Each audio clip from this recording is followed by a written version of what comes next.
juga perempuan-perempuan yang tidak bisa menahan hawa nafsu. Nah, kemarahan Tuhan terhadap perempuan sundal sudah disebutkan di dalam Alkitab. Coba kita baca di dalam buku Yeskiel 16 ayatnya yang ke-35 sampai seterusnya ke bawah. Oleh karena itu, hai perempuan sundal, dengarkanlah firman Tuhan. Beginilah firman Tuhan Allah. Oleh karena engkau menghamburkan kemusuhanmu dan auratmu disingkapkan dalam persundalanmu dengan orang yang mencintaimu dan dengan berhala-berhalamu yang keji, dan oleh karena darah anak-anakmu yang engkau persembahkan kepada mereka, sungguh oleh karena itu aku akan mengumpulkan semua kekasihmu, yaitu yang merayu hatimu, baik yang engkau cintai maupun yang engkau benci. Aku akan mengumpulkan mereka dari sekitarmu untuk melawan engkau, dan aku akan menyingkapkan auratmu di hadapan mereka, sehingga mereka melihat seluruh kemaluanmu. Aku akan menghakimi engkau seperti orang menghakimi perempuan-perempuan yang bersinah dan yang menumpahkan darah, dan aku akan melampiaskan atasmu murka dan cemburuanku.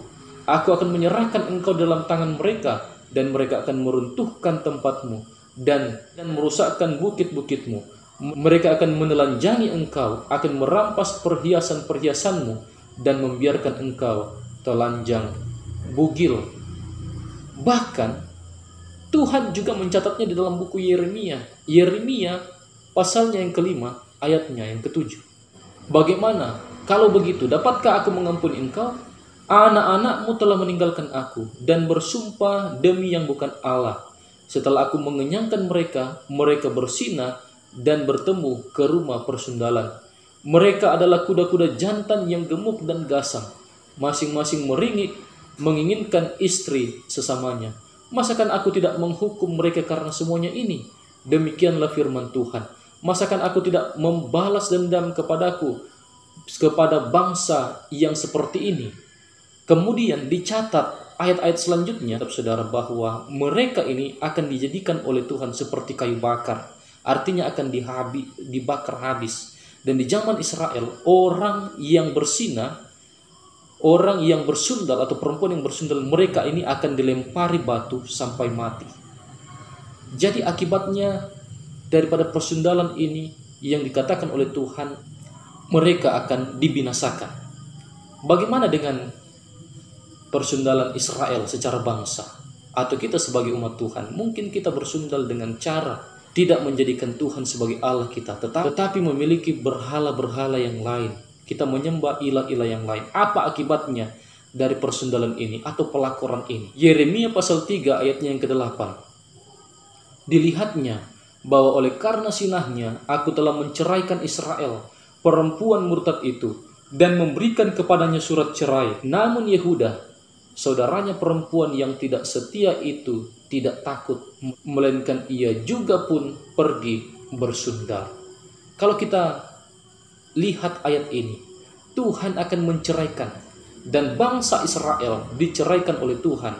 Artinya tidak diterima lagi secara bangsa oleh karena persundalan mereka dengan ilah-ilah lain. Tidak menjadikan Tuhan sebagai Tuhan mereka secara pribadi, tetapi membuat patung-patung lalu menyembahnya. Nah, sekarang terakhir, bagaimanakah cara supaya tidak terjadi perselingkuhan atau pelakoran, perebut laki orang? Caranya adalah komunikasi yang teratur dan menunjukkan rasa sayang yang tulus tentunya. Di dalam buku Roh Nubuat, Ministry of Healing, halaman 358-359, cinta adalah suatu pemberian indah yang kita terima dari Yesus. Cinta kasih sejati dan suci bukanlah suatu perasaan, melainkan suatu prinsip. Barang siapa yang digerakkan oleh cinta sejati tidak akan berlaku gegabah dan bertindak buta. Di dalam segala tingkah laku seorang yang memiliki cinta sejati, kasih karunia Allah akan dinyatakan. Kesopanan, kesederhanaan, ketulusan hati, moral dan agama menjadi ciri segala langkah menuju kepada persekutuan dalam pernikahan.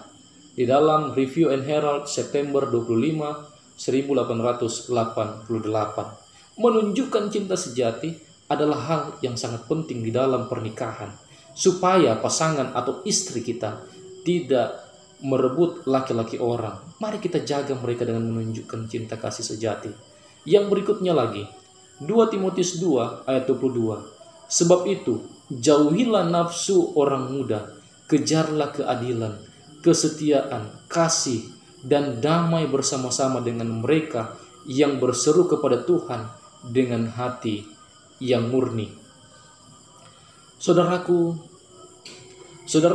Rasul Paulus memberikan satu nasihat supaya tidak terjadi percabulan. Di dalam 1 Korintus pasalnya yang ke-7 ayatnya yang kedua.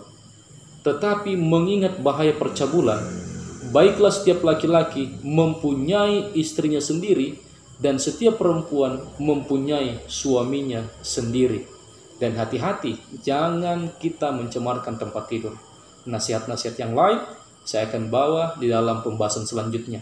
Kiranya boleh berguna dan Tuhan memberkati. Shalom.